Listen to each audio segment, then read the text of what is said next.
Good afternoon, Yogi Jon. It's so awesome to see you again. Hello, how are you today? Doing great. You asked the same question last week. How are you doing? I try to ask everybody I meet how they're doing. You're awesome. Thank you for asking. I'm doing great. I know last week you shared some really great stories about your family and your history of yourself and how you've really evolved and how yoga has definitely influenced your life, which has great meaning for some people and helps people understand how they too can evolve from being the mischievous individual that they might have been and how they were able to learn from their paths, and yoga can really help you in defining who you are. So as we think about that, I think it would be interesting this week to talk about the history of yoga. So Yogi Jon, can you share a perspective of how yoga started? Well, anybody ever asks me that, I tell them God Shiva gave it to us. Historians, on the other hand, they teach a different perspective. They call that mythology, and it doesn't have anything to do with history. They say that yoga, there's no real writings about yoga until Patanjali wrote the Yoga Sutras in the late 1800s, and then the teaching of several yogis here in the United States teaching Hatha Yoga in the early 1900s is when they really say that Hatha Yoga started. I personally disagree with that. There are statues and reliefs on temple walls that show people in yoga postures. I don't think there was anything written about it in stone because there wasn't a need for it. It was a physical thing that they taught physically from one generation to the next. So there wasn't any book telling you how to stand in warrior pose. Warrior taught another warrior how to stand in that pose. They did it as their practice for battle and exercise. The royals practiced Raja Yoga, where they did meditation a lot. They still had to do the physical Hatha Yoga to make the body ready and able to sit in meditation for long periods with which they did. So the historians say only since the late 1800s, but I believe yoga has been practiced, Hatha Yoga has been practiced for 4,000 to 8,000 years. There's just no books telling you about how to do it. I mean, there's no books telling you about how to do sword fighting, in the Hindu text, but they still fought with swords. So, just because there's no book telling you about it doesn't mean it didn't happen. And so do you think that there's no documentation of yoga at some point earlier than the 1800s? Well, there's documentation where they refer to yoga. The Bhagavad Gita, which is known to be the Holy Bible of yoga, is a book almost entirely about the philosophies of yoga, but it doesn't actually teach you Hatha Yoga.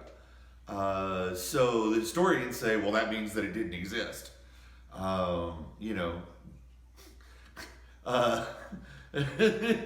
The story of Ram, he practiced yoga.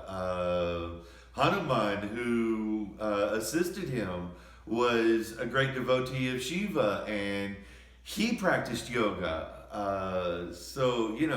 Mythology says that it's been happening since the dawn of man, but there's no real proof.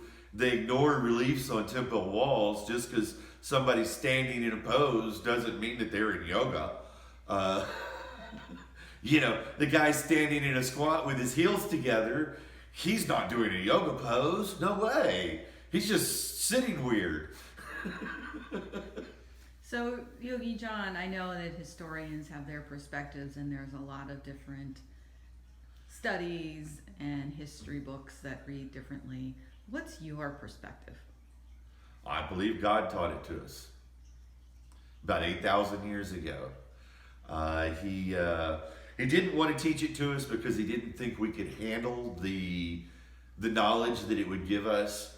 And when he got married, just in his wedding night, he taught it to his wife. Who is God? Shiva. Shiva. Okay. Shiva. When he got married, he taught it to his wife. They did the dance of love, and in doing so, he taught it to her. She realized the benefit it would give to mankind and told him that he needed to teach it to us to help benefit us. He was kind of against it, but you know how women are with their men. They tend to talk them into things. Oftentimes to the better of ourselves. But so he created 7 rishis and taught them yoga, and then they went out and taught it to the people. Thank you. That's a really great perspective to have. And how do you think yoga will change in the future? Yoga grows. I don't know that it actually changes. It just grows. People come up with other variations of postures, ways to help people with disabilities be able to still do postures. I doubt 1,000 years ago people were doing chair yoga, which is very popular for the senior people in the community. The chair helps give them balance. It gives them stability. They don't have to actually sit on the floor to be able to do postures, which is easier for them to get up and down and less of a risk for hurting themselves. There's other meditative forms that develop. I know for a long time when I was doing yoga, for me, it was meditation in itself. It was a moving meditation. I could do an entire practice with my eyes closed. Wow. So who should do yoga? And is there anybody in particular that you would say yoga might not be good for? To be honest with you, yoga is good for everybody. I used to swear yoga will cure what ails you. But some things I guess yoga really can't cure. It's not going to fix a broken leg. It might help it grow and mend better, but it's not going to actually put it back in place. So there are some things that ail you that yoga can't fix, but pretty much everything yoga can fix. It doesn't matter if you've got osteoporosis, yoga, the strength, the load bearing exercises that you do will help strengthen your bones as well as your muscles. If you have problems being calm with violence and anger, yoga always helps bring you to a place of zen. Anybody who's done yoga for any amount of time in a studio, they know that when you leave that place, it's like the chalkboard in your mind has been just erased. And you walk out of there kind of going, It's a really great feeling to not have stress that you had before you went in. Yoga is probably greatest for that, as well as your physical well-being. Very good. Thank you, Yogi Jon. So I know we're coming to the end of our session, and it's been amazing to hear the history of yoga and how God created yoga, or Shiva, God created yoga. I know we all have different perspectives of who God is in our world. One God, many names. One God, many names. Okay, that's interesting. And we love it that you are so authentic.